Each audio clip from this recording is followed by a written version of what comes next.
Hi. You ready? So gotta be ready.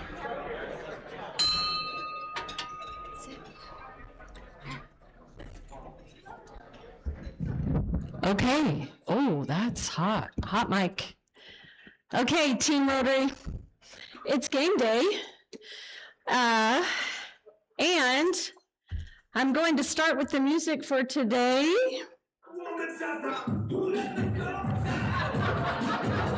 Right?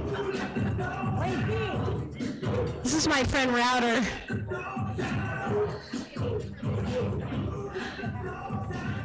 So, of course, this is Who Let the Dogs Out. It's the original by the Doggies. And this is in honor of our four-legged friends that are in the house today for our program, and I'm praying Router does not knock me over. Such a good boy. And Router is the first one that you're saying, obviously. So thanks to the Yakima Police Department for letting the dogs out today to play in our game. Okay, let me get rid of that there. I only have one hand. Okay. Our greeters today were Kate Irwin and Ryan Griffey. Kate is with the United Way of Central Washington, and Ryan is with Larson, Griffey, and Pickett Law. So thank you for being our greeters today. And next up, we'd like to do a little bit of inspiration to start our meeting. So for that, I would like to invite up Celisa Hopkins. Celisa is a director. She's the Operation Harvest co-chair, and she is with the Cowiche Canyon Conservancy. Thank you. Good afternoon, and please be seated. Last Friday, whether you knew it or not, we experienced the spring equinox. And the spring equinox is the astronomical start of spring, whereas March 1st is the meteorological start of spring. The spring equinox is when the sun crosses directly over the Earth's equator, resulting in almost equal hours of daylight and darkness across the globe in both the northern and southern hemispheres. And interestingly enough, Easter is determined by the spring equinox. Easter, it lands on the first Sunday after the full moon after the equinox. Who knew? Well, to mark this transition of seasons, I took a walk in the uplands of Cowiche Canyon last Friday. And I was struck by, one, how green everything is. It's very lush right now. There were lots of wildflowers in bloom, and the yellow-bellied marmots were out chattering in the rock faces. They've come out of their winter hibernation, and they were scurrying around busy in their little short time that they're awake. And there's really something for me this time of year, and I think for many people, that feels full of possibility and hope. It's a season of renewal and rebirth, but it doesn't arrive all at once. Spring unfolds rather quietly. Buds begin to form, the ground softens, and what once looked dormant or maybe even dead starts to come alive again. Nature reminds us that growth is not always loud or immediate. The most important work often happens beneath the surface, roots stretching deeper, gathering strength before anything visible appears. There's a powerful lesson in that for all of us. In our busy lives, it's easy to measure progress by what we can see, results, achievements, recognition, but so much of what truly matters is happening in the unseen moments. The relationships we nurture around these tables, the small acts of kindness we offer to others, the time we invest in service to our community. Just like in nature, those quiet efforts take time, but they lead to something meaningful. As we step into spring, I invite you to think about what you're growing right now, both in your life and through your service in Rotary. What seeds are you planting, and how are you tending them? What we nurture today, no matter how small, has the potential to grow and blossom in ways we may not yet see or even imagine. May this spring be filled with hope, possibility, and new growth for all of us. Thank you.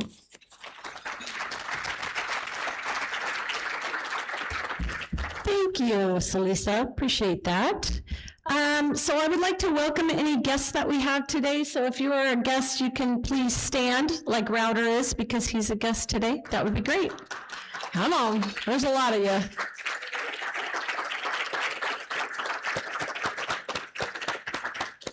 So, thank you so much for being here today. For those of you that don't know me, I am Sherry Bissell, and I am very proud to be the 107th president of this very fine Rotary Club. We are the OG, as I call us. We are the original Rotary Club that was chartered in 1919. We are Team Rotary. We are a large team that likes to do good in this community and beyond, and we do it well. So we learn from our speakers, we learn from each other, and we come together as a team. So we are not a closed club, Router's Board. We are not a closed club, we are open to everyone. So if you are interested in being on our team, you can take a blue card that's on the table or talk to any one of us Rotarians, and we would be glad to talk to you more about Rotary. Okay, I wanted to give a little update. We were out at the Elks Park at the Little League fields last Saturday, helping the Yakima National Little League board members, parents, and kiddos. There were a lot of kiddos out there that are going to be playing on those fields, helping us as well, along with our Rotarian, Nancy Leahy, and the Parker Youth Sports Foundation, and we cleaned up some fields. And it really needed it. 2 out of the 4 fields, you couldn't see the first baseline or the third baseline because there were so many weeds. So by the time we were done, it looked a lot better. I know they still have a little bit of work to do there, right, Nancy? But we helped a lot. We had about 20 Rotarians with family members that were there. So thank everybody that attended. I really appreciate all your hard work. It was a lot. It was a lot, and it was rough to move the next day. Sharon's shaking her head. Yes, it was. Okay, a little announcement. The Toppenish Rotary Club is actually a club that this Rotary Club sponsored back in 1926. They are celebrating their 100 years of service, and they are doing it with a fun event on Saturday, May 16th. At the Mount Adams Golf Club in Toppenish. They will have live music, prime rib dinner, dancing. So let's support one of our neighbor clubs by getting down there in May and celebrating with them. The postcard's up there, and I have information for you as well. So if you're interested, let me know. Okay, next up for a new member introduction, I would like to bring up Hall of Famer, being president in 1988 and 1989, Mr. Rick Pennell.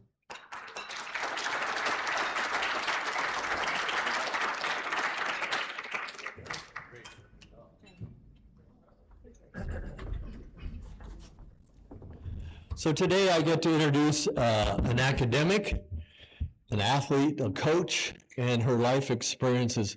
All have given her the background to fully understand those who fit into her career.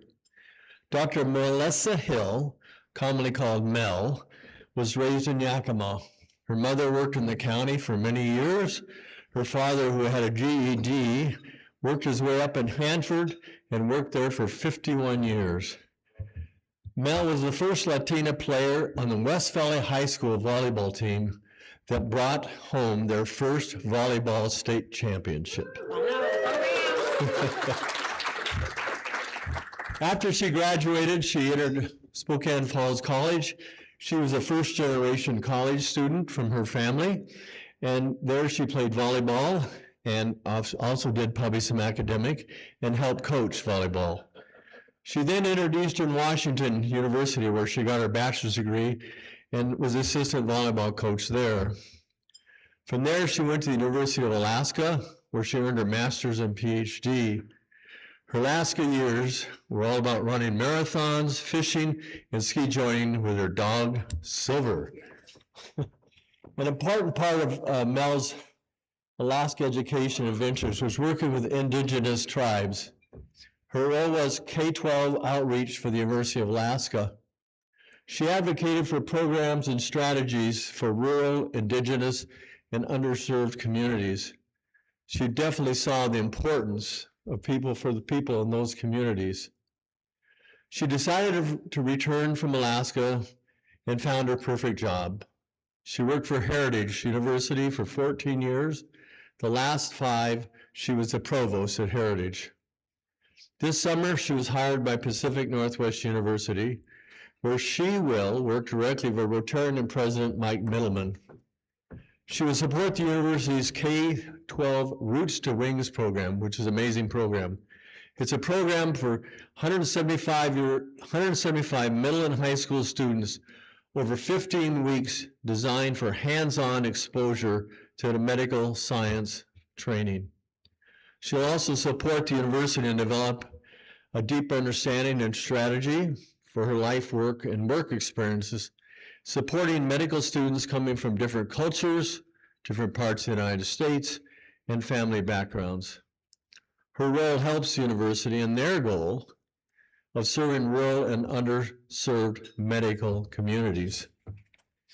Recently, I called Mel to ask how her daughter was doing in volleyball, and Mel was her coach. Well, recently her daughter, Issei, who's 11, told her mom she wanted to spend her time learning art, not volleyball. Not sure those are the words that she wanted to hear. Well, Mel wanted to support her daughter more than her love of volleyball. She discovered there was not many venues to support her daughter and other kids who loved art. So she started a nonprofit, Yakima Arts Academy, and it's designed to discover students' creative talents with local artists. Now that is a caring parent. Mel and her husband, Eric, have 3 children, Eldrick, 24, Eva, 13, and Essay, 11. As you heard, Mel is not just a highly educated academic whose career has just been in the walls of some higher educational institution.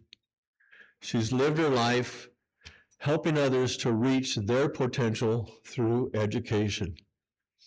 She does this from her own personal life and work journey, which you cannot be learned from a book.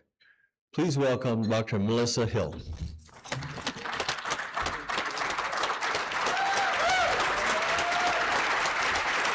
Stay here. Stay here, stay here. Did you see that, y'all? She tried to run off the stage. I have goodies for you. That's why you have to stay here. For Rick, I have a sponsorship pin. Okay, Melissa. So I have your red badge and your passport. So all the information is in there on how to go from a red badger, red rookie as I call it, to a blue badge. And we have your Team Rotary playbook. You have to memorize that. Okay. This is the plaque for your wall and the infamous license plate cover. They know, I tell everybody, All right. now you gotta watch the way you drive, especially maybe today. She's a good driver, so welcome. Thank you so much. I appreciate it.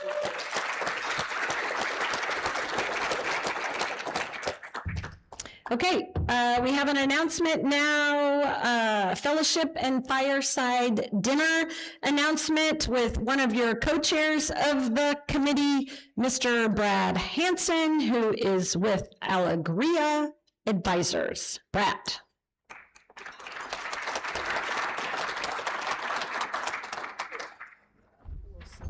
I know, I'm moving slow today. President Cherry, fellow Rotarians and guests, thanks for letting me have 30 seconds, which is all this will take. Everybody has this sheet of paper on their tables. Raise your hand if you have been a host of a scholarship dinner in the past. Sunny, start taking names. Thank you, excellent. Raise your hand if you've not ever been to a fireside scholarship dinner. I recommend you go. They're a lot of fun. You get to spend between, 2 and 3 hours with between 5 to 8 other Rotarians and get a chance to meet folks. Generally a topic from, is it your year? John Cooper will be providing a question or questions to discuss about how to make Rotary better. John, you'll make it good, right? It's not going to be some organ garbage like, okay, perfect, excellent. So everybody, if you could sign up, Sonny, Cameron, and my job gets a lot easier the faster you put your name on a sheet of paper so that we can match people with hosts. And if you would like to host, there's a spot for that too. Thank you very much.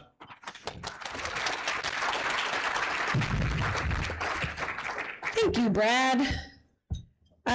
Just a quick save the date for you all. Our Rotary cleanup that we do every year, it's always the last Saturday in April. This year, that is Saturday, April 25th. So mark that date on your calendar.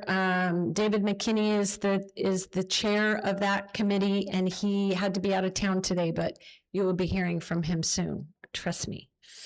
Okay, we are ready now for Sergeant at Arms. So I'm going to bring up once again Hall of Famer Rick Pennell to do that.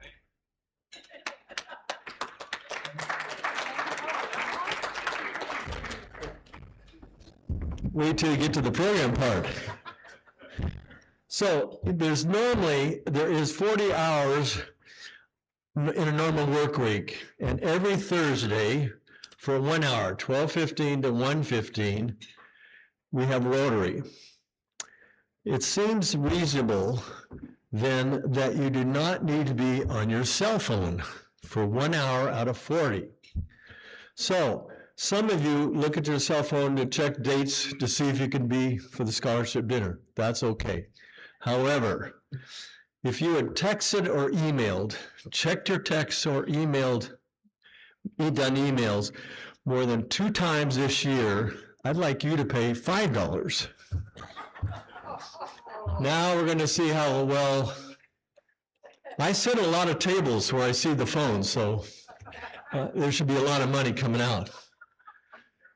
So this is a question all about Rotary today. What are the highest number of members by Rotary classification in our club? An example, ministry, we have 2. So what are the highest, number 1 and number 2 members that are in classifications? Not everybody at one time, just one at a time. Nobody knows?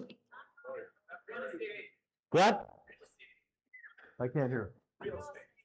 Real estate. What's the other one? Wrong. Correct. One more chance.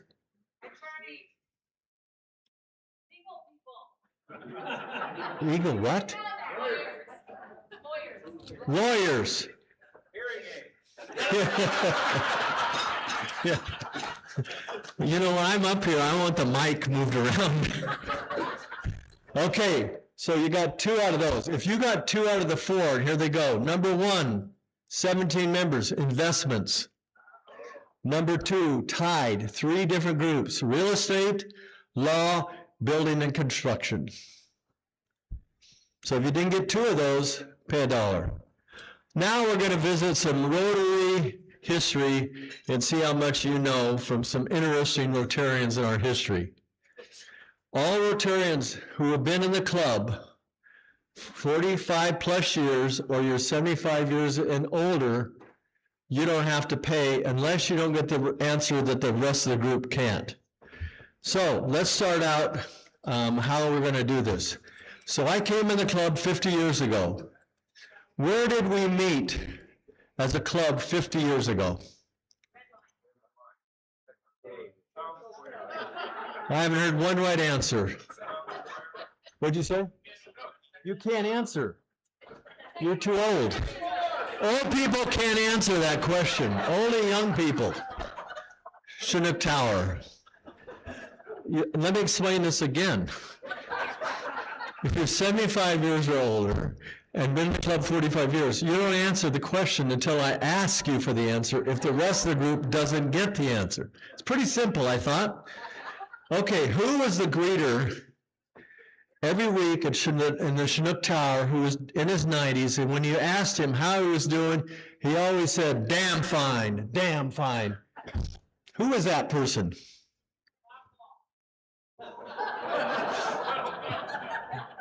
Bob isn't 90 yet. Ralph, you're too old. Nobody has it. Okay, old guys, ladies. I'm sorry. There were no old ladies. I'm not being pushed. There were no old ladies in that era. And if I was Bob Schultz, I know people are going to talk about me after the meeting because it's politically incorrect to say probably that. So, all right, old guys, who was that? Who was that?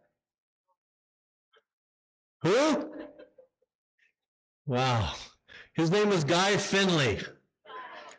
Yeah, look at the elbow. Yeah. Okay, Guy Finley was a sheep herder in his early days, and then he was a Bureau of Reclamation. Unbelievable energy. All right, where did we go after the location of Kavanaugh's? I'm sorry, I just gave the answer.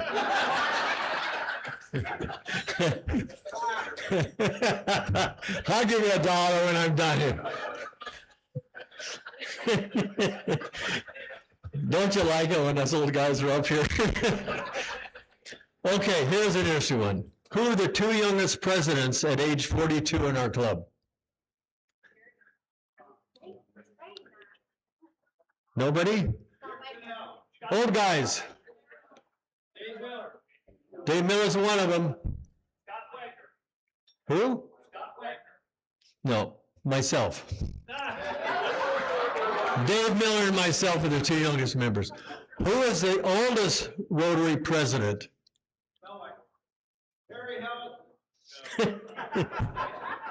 No. New members. Nobody got it? Old members. Who was it? Bill Rich, 77 years old. Who is now young people, you ought to get this, especially the women. Who was the first woman club president? Dab Crepper, 202, 203. Who was the first president, this is going back, who had to ask members who were not meeting, at that time, very strict Rotary attendance requirements, that they had to resign because they didn't meet those requirements? What president was that? That's a good guess. You're close. Old members? There's actually a member still here that came back into the club after I had to ask him to resign. I was that president. That was a great time to be president when you had to call. So that was how strict the requirements were in those days.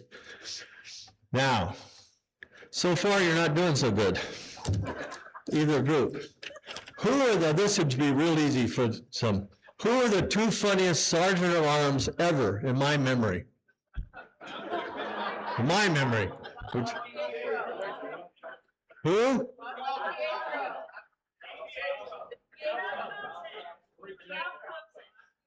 No, he's good. These guys were famous. Old guys. Who were they?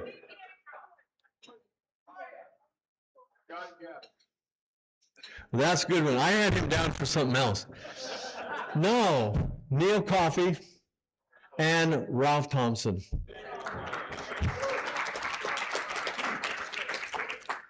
I can remember being up here when I was president, they'd be up here. Those two, they acted like they'd just come up with this stuff.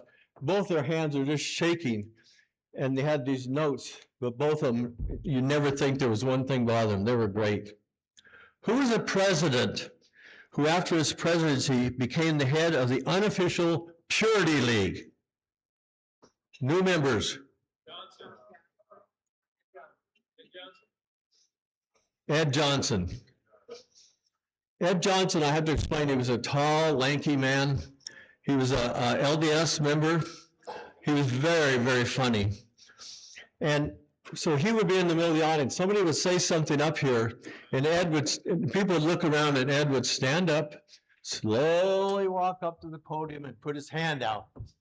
And only Ed Johnson could get away with that. But he was very proud of his LDS background. And he always told us that someday you're going to be in my church.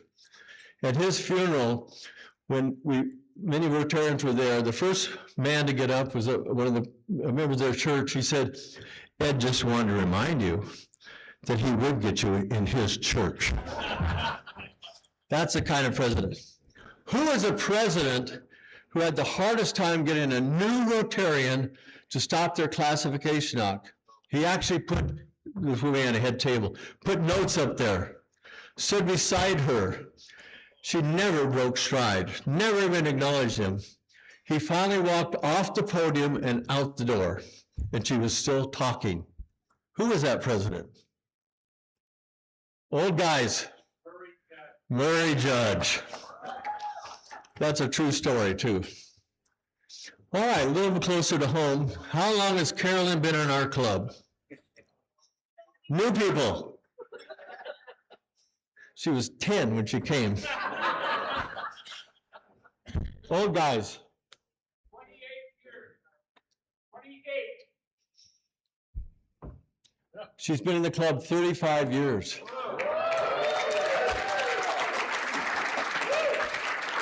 She's been an executive director for 29 years. Who are the two past presidents that were responsible for Carolyn being here? This is the most controversial thing from among past presidents. Who are the two? Dan Martle. Who's the other one? Jim Smith. So Carolyn was hired by Ken Marble. Jim Smith's the one that promoted her to the executive director. What university did Carolyn and her husband, David, attend?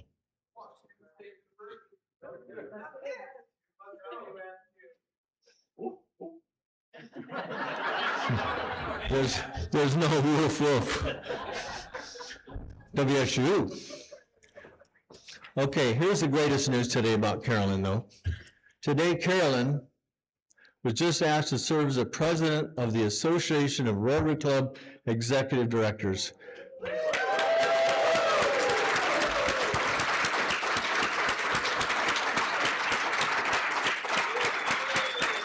Turn around, Carolyn, look at that.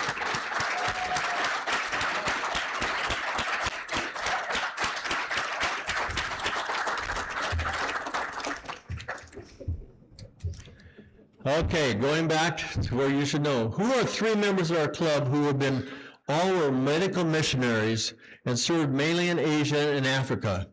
Two of them have passed away, and we still have one member of our club. Tim Tusick, very good. Doug Cortman and his dad were both that way. When I first came to the club, the first memorial I ever heard was about Doug Cortman's dad, Doc, who served in China his whole career. It could have been a book. I was so impressed by his life. And it taught me that in Rotary, get to know some of the older members because their histories are phenomenal and maybe better to know them before they die and hear their memorial. My last two, who was raised in our valley and worked for Yakima, in Yakima a short time as an honorary Rotarian of our club. She is now the world leader of the Sisters of Providence. Very good, Sister Karen Defoe. Pretty amazing. Who was raised in our valley, is an honorary Rotarian, member of our club, and one of the first women to join to be an astronaut. Bonnie Dunbar, good. So, how many generals and admirals do we have in our club? How many? Two. Well, Dana, you're quite the... General Barry McCraffrey and Admiral Mike Middleman. Pretty, so, you know, this just tells you what a deep history of service and community leaders we've had. Amazing leaders. It's important for our rich history and traditions, and it's critical to who we are and what our future is. Thank you.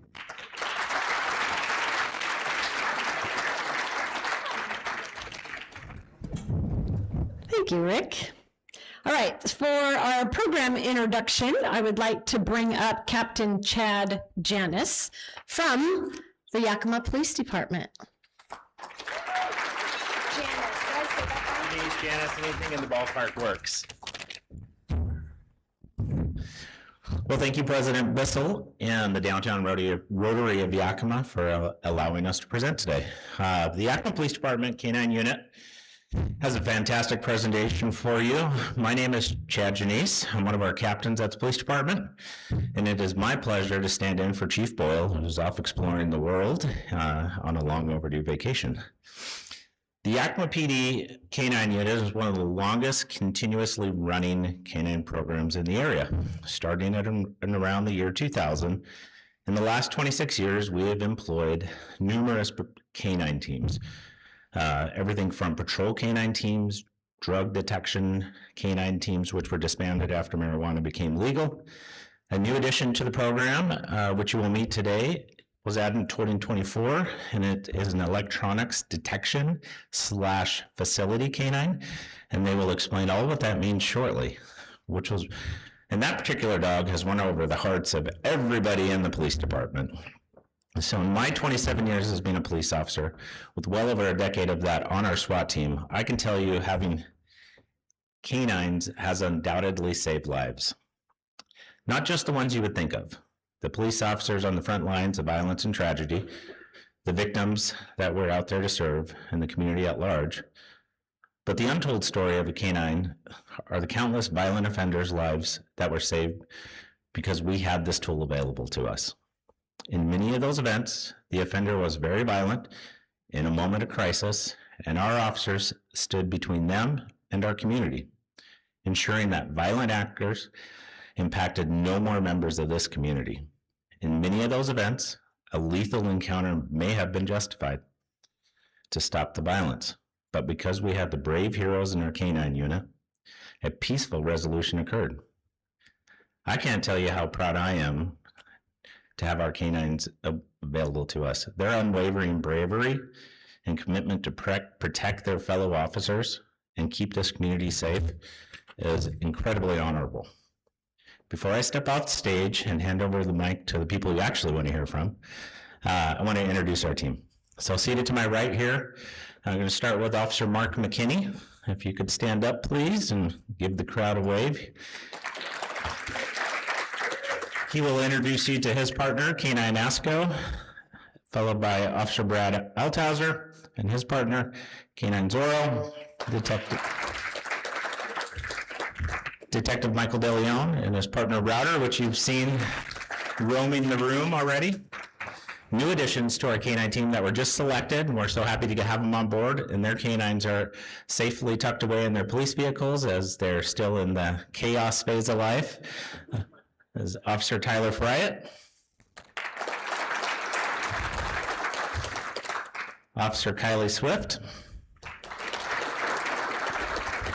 and sitting next to Kylie is Officer Molnar. Molnar does a lot of work with our K-9 unit. He's not in the unit, but when they need somebody to query and they'll explain what that means or jump in a bite suit, which all of you will see shortly, he's often the gentleman that does that, and he does a lot of work with the group that's outside the hallway.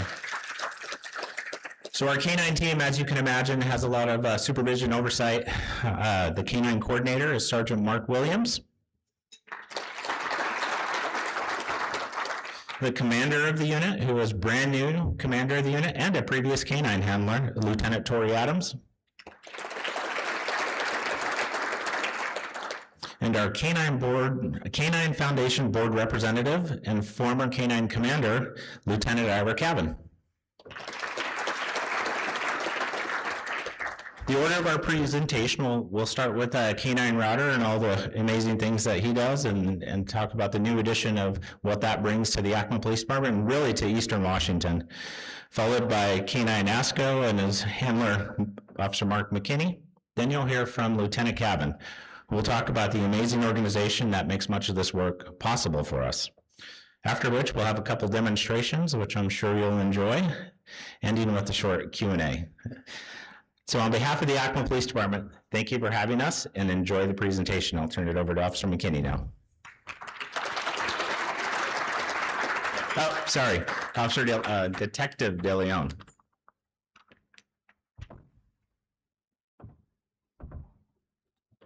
You want me to run that? Yeah, probably. Okay. All right, how is everybody? Okay, I'm Detective DeLeon, so I'm in our special assault unit. This is my partner. This is K9 Router. He is an electronic storage detection K9. So we have 4 in the state of Washington, and we're lucky to have one of them here in the city of Yakima. So his primary job is to find electronics. So I primarily work a lot of internet crimes against children. So we're kind of looking for like that child porn, those kind of stuff that we deal with. And so his sole purpose is to, after we have done search warrants, is to go into these residences and try to look for devices that these individuals are trying to hide from us. So Router is 3 years old. He's a black lab, and we've had him since 2024, and he's been tremendous to us. I mean, the things that we see on a day-to-day basis in terms of what we investigate. So he not only finds electronics, he's also a therapy dog for us. So within our unit, he'll just walk around freely and kind of just, he knows when you're in need of some help. He'll go up to you and he'll just nudge his head and be like, hey, come pet me for a little bit. And so he's been tremendous with that. And this morning I had an interview with the victim, and he sat in there with me and her. And as soon as she started crying, and he ran right to her and started putting his head to her. So he's been so helpful to the program, to everything that we have here at YPD. So the way I train Router, so Router is food driven. And so he's never eaten out of a bowl his whole life. He's only ate out of my hand. And so I hide devices around my house, around the office, and essentially we'll go around and I'll start going, and when he indicates on a device, I'll have a food pouch on me at all times. I'm not weird. It's just the way I feed my dog. So with him, training's all day, every day. So if we get called out in the middle of the night at 2 a.m. for a search warrant, so I'll wake up sometimes in the middle of the night and I'll go hide some stuff so I can feed him, so we try to change things up. But he's every day, 2 times a day, we'll go and he eats 3 cups of food.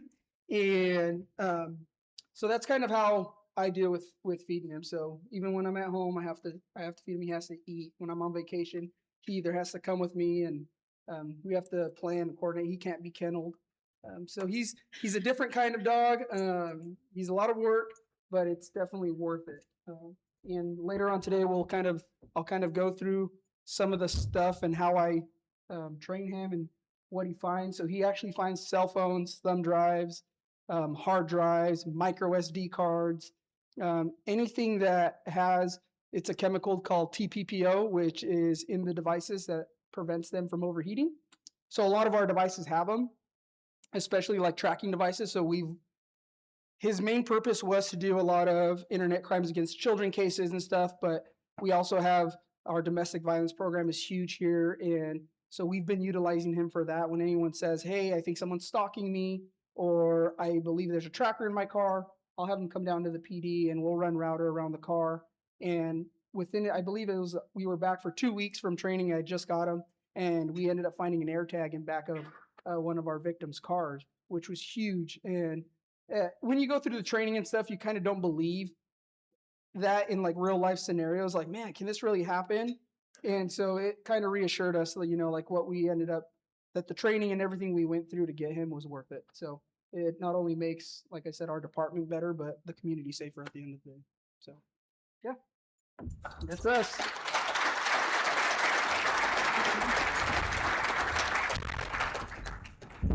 Next up, Mark McKinney.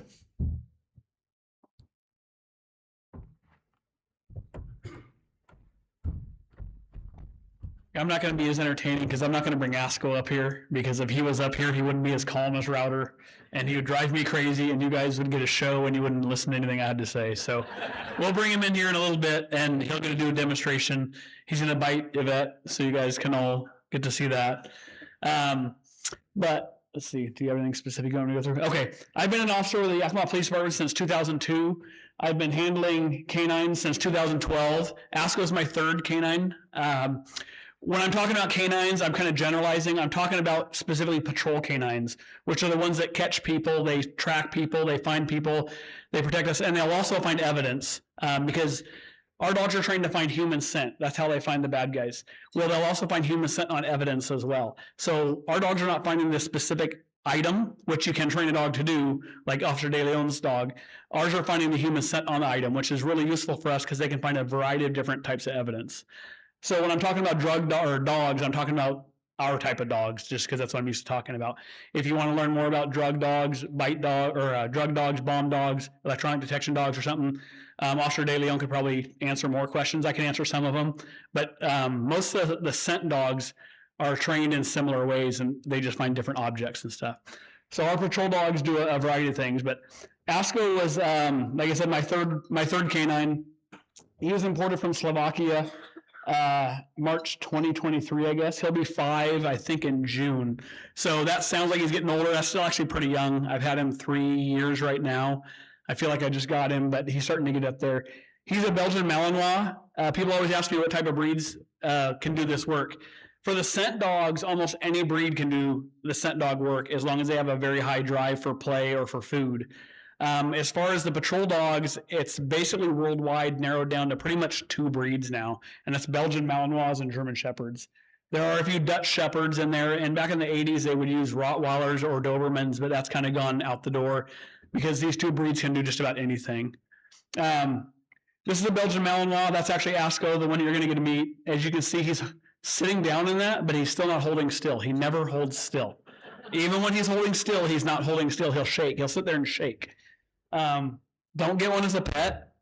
A lot of people have them as pets, especially after the, I think, second John Wick movie. Everybody had to have one because Halle Berry had to. Well, they're very well disciplined in that movie. They're not like that when you're at home. So don't get a Belgian Malinois as a pet unless you run 20 miles a day. They're generally smaller than German Shepherds, though. There are exceptions. They're, 50, 70, 75 pounds. Asko, I think, is about 60 right now. He lost a little weight. He's usually about 65. They can be less social, but not always. If I brought Asko in here right now and let him off, he would run around and say hi to everybody. They're not mean. Our dogs are not mean. A lot of people think our dogs are mean because of what they're trained to do. We don't want a mean dog. Bradley Althauser, he'll show you his dog, Zorro. A lot of people think, oh, that dog's mean. He's not mean. He's just less social. He'd come in here and he'd come over and he'd let you pet him, but it's kind of on his terms. He's a much more dominant dog. Asko would run around and just say hi to everybody and just drive you all crazy is what he would do.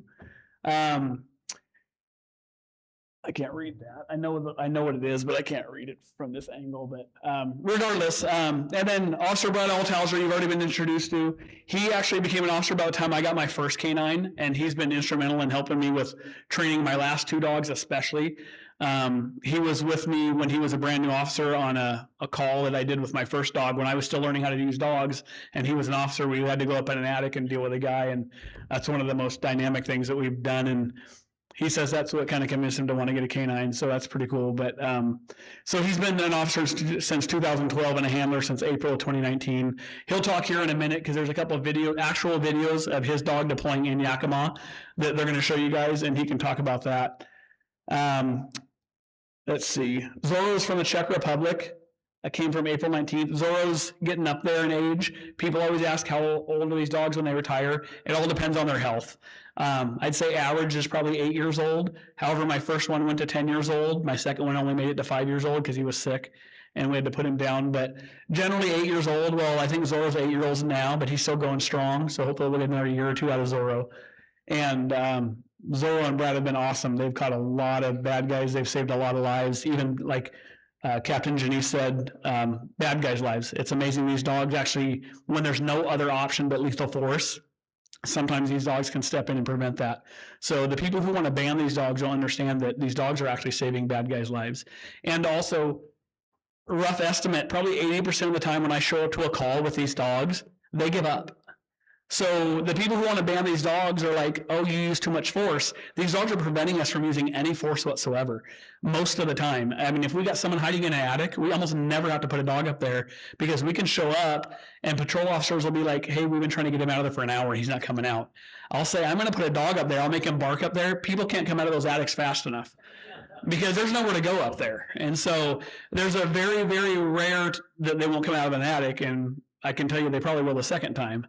But the dogs are making people give up all the time. I've had people stand there and take off their jacket, put their fists up, and they're ready to fight. I mean, 2 or 3 cops. And they're going to fight us. And I'll say, get on the ground, this dog's going to bite you. I'll get the dog out, and they'll lay down, put their hands behind their back for you. And so these dogs are incredibly useful in just preventing any type of use of force whatsoever. And the people who want to ban them don't understand that, how useful these dogs are for just that one reason alone. I'll go a little bit, German Shepherds. This is a German Shepherd. Most of you know what a German Shepherd is. Not a lot of people know what a Belgian Malinois is. They're both Shepherds. They're both herding breeds. They're just different. German Shepherds are generally bigger, 65 to 100 pounds. Again, there's exceptions. You know, everyone's seen that 120-pound German Shepherd. It's just a monster. We don't like the dogs that big. They're usually very social, very family-oriented. Larger muscle mass. You'll see Asco, my Belgian Malinois. He's not only a Belgian Malinois that makes him smaller, he's particularly dainty. And I get made fun of because he has feet like a cat and he's got a head like a Chihuahua. Whereas the German Shepherds generally are much more muscular, have bigger heads, bigger feet. Their bites are generally stronger because they have that muscle mass and stuff. And they love learning new things. We talked a little bit about, we have 2 brand new canines. You're going to have to cut me off on my time's up too, because I can talk for hours. Generally, we do these presentations. They're usually at least an hour, if not 2 hours. So I'm kind of just winging this and throwing stuff out there that people usually ask me. YPD did get 2 new canines just a week ago. Brad Althauser and I flew to Alabama to pick out these dogs from an importer. All of our dogs are from Europe. There's an importer in Alabama that we've been using for years. So we flew there, tested a bunch of dogs, and we bought the dogs that we felt would do the best at the job. We also got a dog for Sunnyside PD, who's adding a dog in Kittitas County. And then we're starting a school April 1st to basically train the new handlers how to train their dogs, or training everybody at once. And so there'll be all 4 of those all 4 of those new handlers will be in the school. And in Washington State, we're required to teach a 400-hour school. They have to be in the school for 400 hours. And then they have to pass a test at the end. So April, May, and June, Brad Althauser and I will be off the road teaching the new handlers and the new dogs how to be police dogs and police handlers, and hopefully they'll be on the road. Again, when I'm talking about dogs, I'm talking about patrol dogs. The type of searches our patrol dogs do are numerous, and it's all evolves around finding bad guys or finding the evidence. Tracking is probably one of the more common things we do. That's where we get a big long leash. We put the dog on a big long leash, and we still go find him, like you see on TV sometimes, and the dog will start following where the bad guy went. Generally, officers will call us for help, and they'll say, I last saw the guy running that way, or I don't know, we found the empty car, we don't know where he went. That's when we'll try to track somebody. We'll put the dog on the big long leash. We'll say, go track this guy. It's not as easy as it is on TV. We don't just hold on and get to go and find the bad guy.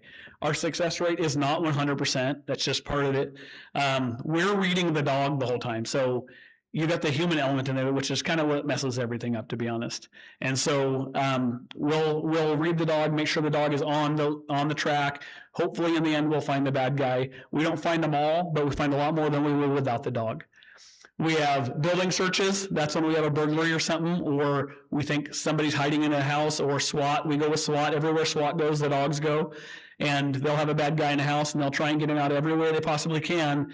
And then when it comes down to the line to where we're going to have to go in there and get him, which is the most dangerous thing that we do, we're going to send a dog in there first to find him before we go in there. And the dog will generally find that person and either apprehend them or locate where they're at and let us know where they're at. If the dog can't reach them, if they're behind a closed door, attic, the dog will still find that scent and bark and let us know where they're at.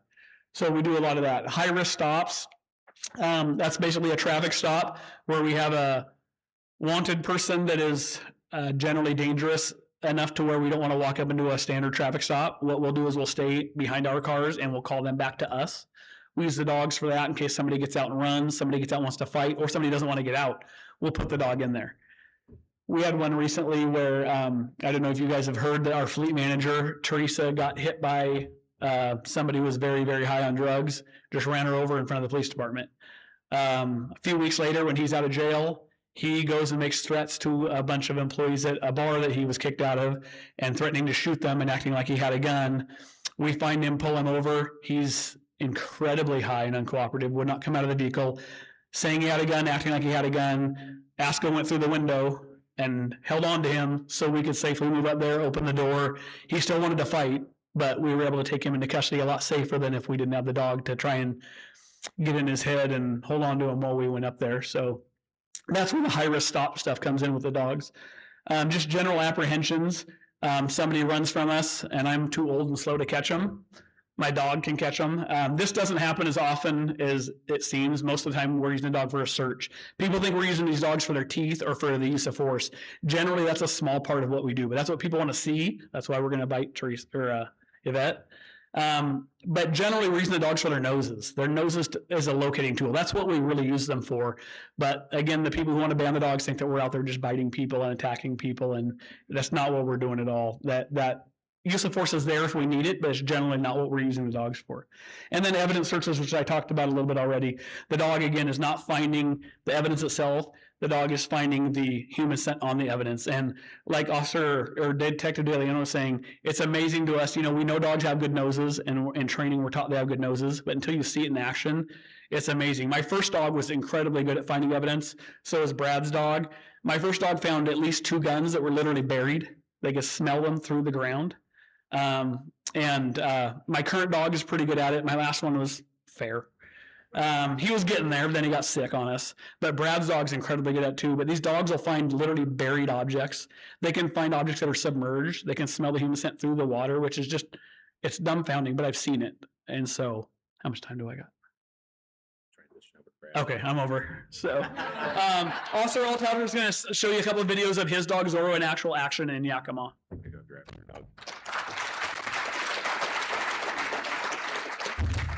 Well, we do have a live demonstration for you in a little bit. There's no better way to often learn than kind of seeing the practical use that really supports the police officers, keeps us safe, and Brad will illustrate that now with a couple of videos from some prior incidents. So go ahead, Brad. I'm Brad Althauser, Zorro's leash holder, more well known as that. I have a couple of Zorro's greatest hits here for you. I'll give you the background on them as we go. This was a particularly busy night. I think it was the 2nd or 3rd deployment we had that night. And this was our ending of that night. But this was a burglary at a laundromat that got called in. And a bunch of firefighters were there, called it in, and saw the suspect in there and called the police. When we got there, he was just very erratic, just destroying the place. He had some scissors in his hands, and we decided to wait until he dropped the scissors to deploy the canine into the laundromat to apprehend him. Kept us a lot safer. I think you should know as we go through here, we train with our officers quite a bit, and I think they did a particularly good job during this of moving up slow, methodical, making sure we didn't rush into a lethal force encounter, and the dog had a good apprehension on him.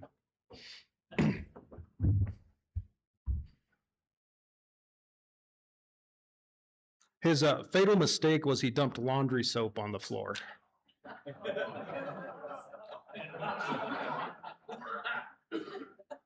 So as we move up, we always evaluate the use of force.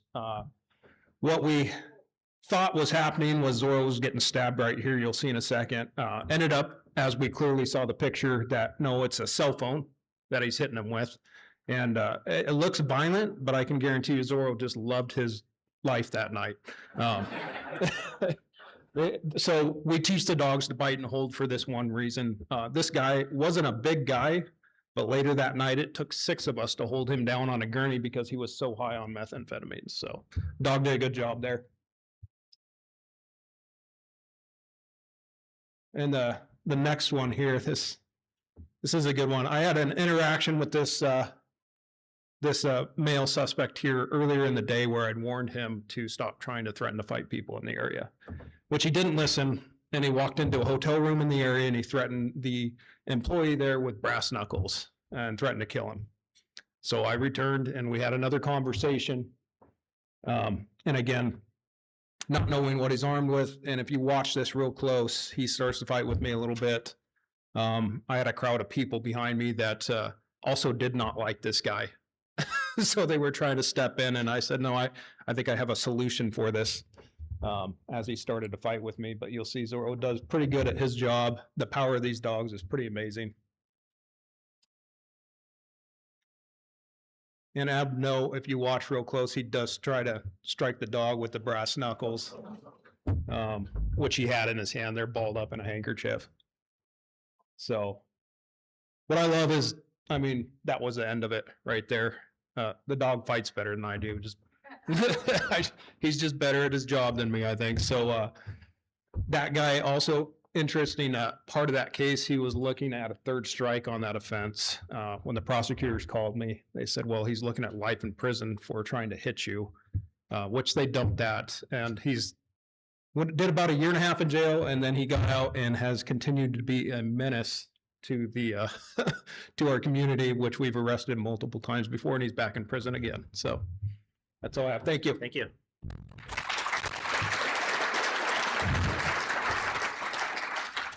Next up, as you can probably imagine, canine program is not a cheap adventure for a police department, and so we rely on a lot of funding from a local organization, and Lieutenant Kevin's going to talk about that now. Thank you. While they're getting set up for the bite demo, I'll talk about the Canine Foundation. So in addition to being a lieutenant for the police department, I sit on the board for the Canine Foundation Yakima Valley. So as you can imagine, a dog program like this is incredibly expensive. To onboard a brand new dog, a new handler, new dog, equipment that goes in the car, all the training that they need, it's about $50,000 to $60,000 per dog. So as you guys have heard ad nauseum over the last year about the budget issues that not only we are facing, but all the agencies across the valleys are facing, this becomes do we really have the money to afford to pay for a dog, pay for the equipment, pay for the training? So about 10 years ago, a group of like-minded individuals that were like, how do we help these departments get this valuable tool and get it more accessible across the valley was formed up, and that's how Canine Foundation Yakima Valley came to be. There should be a slide as well for that. So this, essentially what we do, our goal is to make sure that departments across the valley to get as many of these dog programs, whether it's bite dogs or patrol dogs, narcotics detection dogs, the ESD, electronic search detection dog, we can get these dogs out in as many departments as we can across the valley. When we first started out, we were sponsoring 4 teams, and that was mainly Yakima PD and Yakima County Sheriff's Office. We are now up to 13 teams across the valley. That's from Sunnyside all the way up here to Yakima, down in Grandview.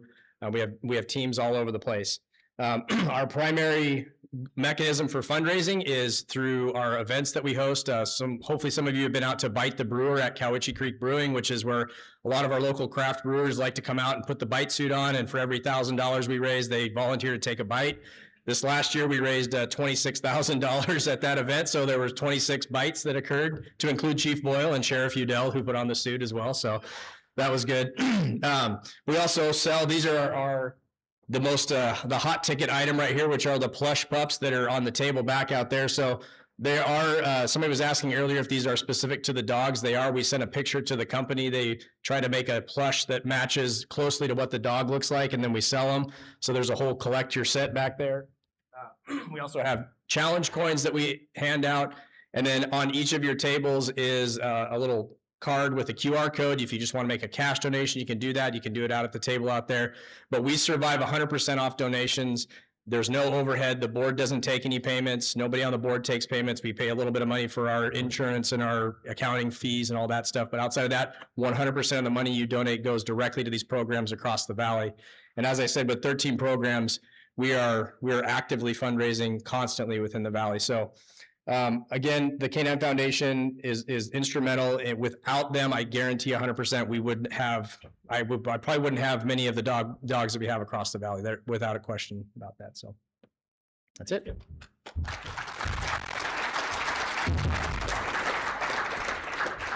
So if you are compelled with anything you see or have heard today, there is a desk outside the walls there that can help you spend some of your money. Next, we will have a couple demonstrations. We have a couple of our canines in the back, our more tenured canines that have been through hundreds and hundreds of hours of training. And we have our public information officer, Yvette, ready to kind of demonstrate what this might look like out in the community.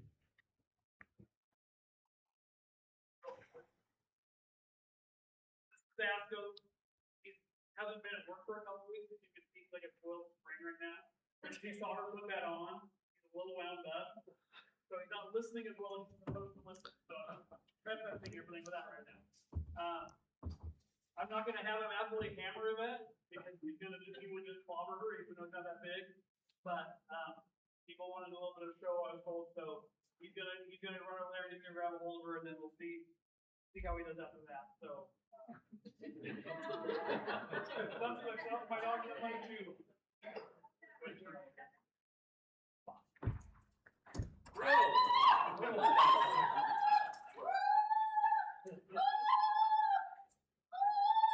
He's the little one. So as you can see, though, he's quite a handful. To him, she's a giant tennis ball. He thinks this is the greatest thing in the world right now. She doesn't.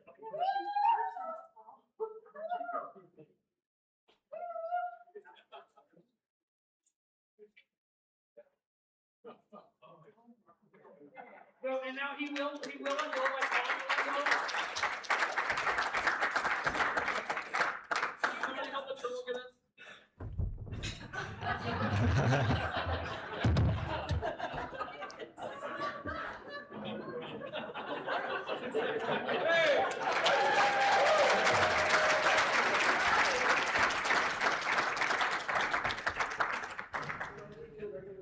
Okay, we'll do it again. There's a few other things we can do right now. It's kind of tough in a limited space like this, so we're just gonna let him fight her. He likes to jump, so maybe he'll jump a little bit for you this time.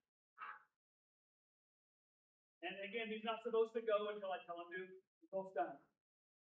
Ooh, lucky. Both done.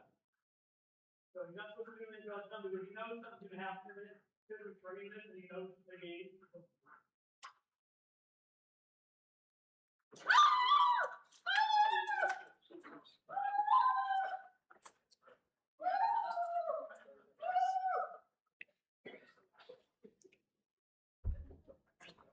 And what I'm doing there isn't hurting him. It may look awful. He will let go. I verbally tell him to let go. In trainings like today, though, I'm taking off like a hard out. A lot of people see that and that's awful. Or sometimes we'll take the collar and we'll pull the collar on the sides and feel like we're choking the dog. What we're doing is basically a net restraint. I'm sure everyone here is aware of what UFC is or mixed martial arts or things like that. We're doing the same thing with a dog that we do to each other in training as well. We're just cutting off some of the blood supply on the sides of his neck so he gets lightheaded and he lets go. We're not obstructing his airway. We're not damaging him. He's not feeling any pain. We're just making him a little bit dizzy so he lets go. It's a guaranteed way to make him let go in a bad situation or when he's screaming is so loud that where he can't hear my commands and he gets let go or something like that. So it may look awful, but it's not hurting him in any way. Trust me, we were the last people to hurt these dogs. Now you got Zorro over there. I don't know if Zorro's going to take her. Zorro is a lot of dog. It is incredibly powerful.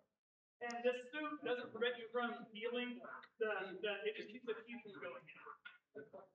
Zorro's an old man.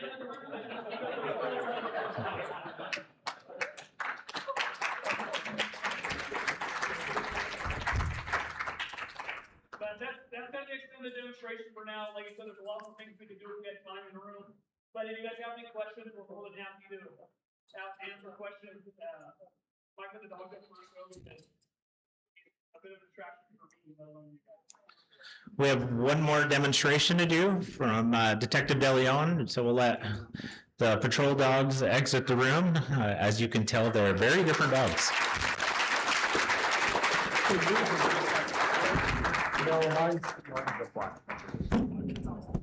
All right. Do you want a mic? No, I don't need one. Sit. Very good work. Very good work. Come on. Good. See. See. Come on. See. See. Come. Show me. Show me. Yes, good boy. Good boy. Good boy. So hidden under here, we put a cell phone.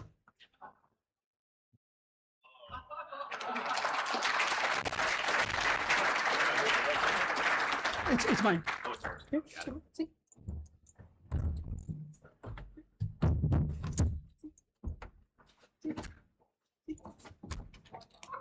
Show me. Show me. Good boy. Good boy. hidden under here, we got a thumb drive. So, that he was able to.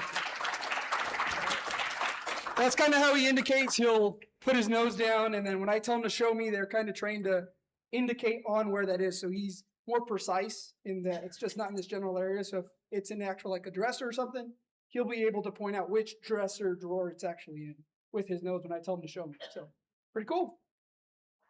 Say bye.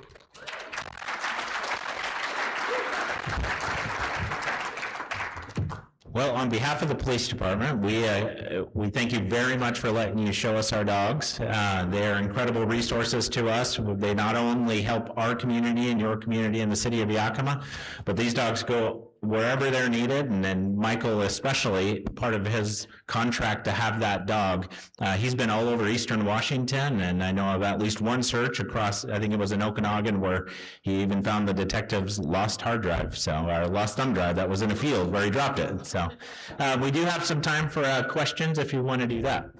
Maybe 2 questions. 2 questions it is, all right. And then will you guys stick around for a little while? We will. Okay.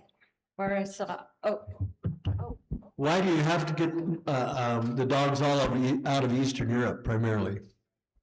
That's a great question for the 2 in the back. McKinney or Brad? Did you hear the question? Oh, yeah. What was the question? Why do you have to get your dogs out of Eastern Europe? Well, I guess the nice way to put it is we've Americanized our dogs too much. So the genetic lines that we can find over there are much more high drive.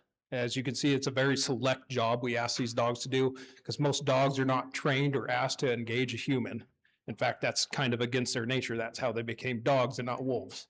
So the lines we find in Eastern Europe are more pure lines that we found that there's less failure with the dogs that we get from there, as opposed to local breeders. It's not your typical family pet we're looking for. So They're bred from the time they're born over there to be working dogs. And so over here, we don't know how to do that, and we don't do that. Over there, all they care about over there is working dogs. If any of you have heard of Schutzen or LMPB or French Ring, there's sports there, and they're dog sports, and they're as big as baseball is here. So they fill coliseums with thousands of people to watch these dog sports. It's a big deal over there, and it's all about the working dogs. So if they're not military and they're not police, then they're working dogs, and they bred them there for thousands of years that way. And they know how to breed these dogs, and they know how to raise them from the time they're a puppy. And they don't care even if they're purebred there. A lot of the dogs are purebred, but they don't care. They don't care what they look like. There's some pretty ugly police dogs that are pretty incredible dogs, but they don't care what they look like. They don't care if they're purebred. We're getting more and more crossbred dogs now. It's getting more and more common from there, because here in the U.S., we care if our dog's purebred. That's all anybody seems to care about here. There, they don't care. They just want a really good working dog. One more question. How do you do, and welcome. It's a lot of enthusiasm that I watch your program. I just wondered, watching that one film, if those were drugs that had split open like a cocaine or even, marijuana, how do you protect the dogs from the drug? One question, and then I'd like Router's autograph because I have him at home by my front door. Officer McKinney, how do you protect your dogs from drug use? There's not really a way for us to protect them from them. We do have Narcan if the dogs need it. There's actually an organization that donates Narcan specifically for the dogs. It's the same Narcan people use, but there's an organization that's their whole being is giving us Narcan. As far as protecting the dogs, all we can do is just try to be mindful of things that we see that look out of place or are suspicious or that we think may be drugs, and then we just keep the dog away from it. But there are numerous cases of dogs being hit with fentanyl and dying or having to be Narcan or something. So there's not much we can do as far as preventing it. We just have to try to deal with it if it unfortunately happens. We haven't ever had anything like that happen in our department that I know of anyway. I did. Oh, Brett is here. They're trained for finding evidence, and we were on a track one time and Zorro hit a fanny pack, which in police world either means drugs or a gun or both, and it happened to be full of fentanyl. So again, we have Narcan for the dog. I took him back to the car. We monitored the dog to make sure he didn't get a dose of fentanyl. In that case, he seemed to act normal, which is kind of crazy, just standard for him, kind of crazy. You can see Mark's dog. So we just monitor them, see if we need to hit them with Narcan or take them to the vet in those situations. Thank you.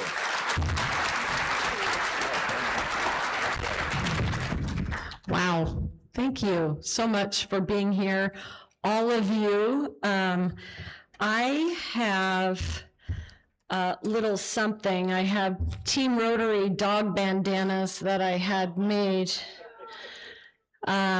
So I have two, so the patrol dogs are gonna have to share. That's how it goes.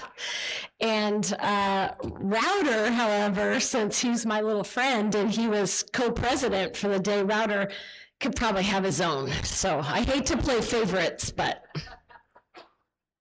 So thank you all for being here. I know it's tough sometimes to take the time, but we appreciate you and everything you do. Our next couple of meetings, we're here in the Convention Center. Next week, we will have David Eldred. He will be presenting on gaming culture from basements to boardrooms. This will be a look at how gaming culture has evolved to eclipse the combined annual sales volume of both the music and film industry, and how lessons and skills developed from playing board games, card games, and role-playing games also have value in the business world. Who would have thought that was a thing, right? On April 9th, we'll have Cam Foster. Cam is a professional sports agent, mainly NFL players, my favorite. He is a real-life Jerry Maguire, actually, and he's also a Yakima native. He's an Ike grad, and he is a UW athlete. He was a UW athlete. He's not a current UW athlete.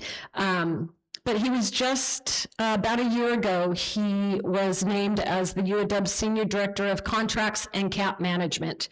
And as we all know, college sports have changed with athletes having agents and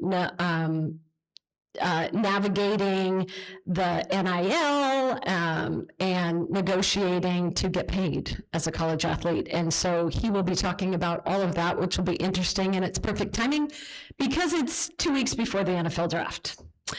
Just throwing that out there. So, okay, our heart of our club drawing, get out your white ticket. We have $1,415 in the pot before today. So whatever was added to it today, if I call your ticket, you will draw a card from the deck. I'm not sure who has the deck, John Ball. Margaret, she'll be in the middle of the room.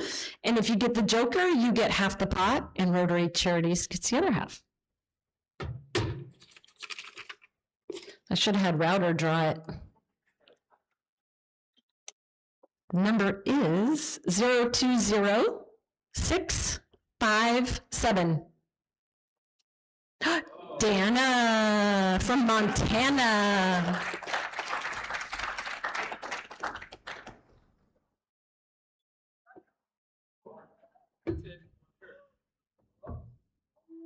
What? No? 8 of clubs, okay. The pot just keeps growing. Okay, so I end our Rotary meetings with what I call my play of the day, and today's quote was shared with me from a card that I received from fellow Rotarian Fody just on Monday, actually, and it was one of those things that's, okay, this is perfect timing. So the quote is, some of our greatest treasures we place in museums and others we take for a walk.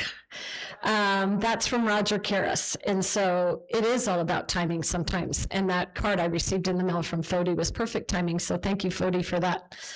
So take that quote with you today.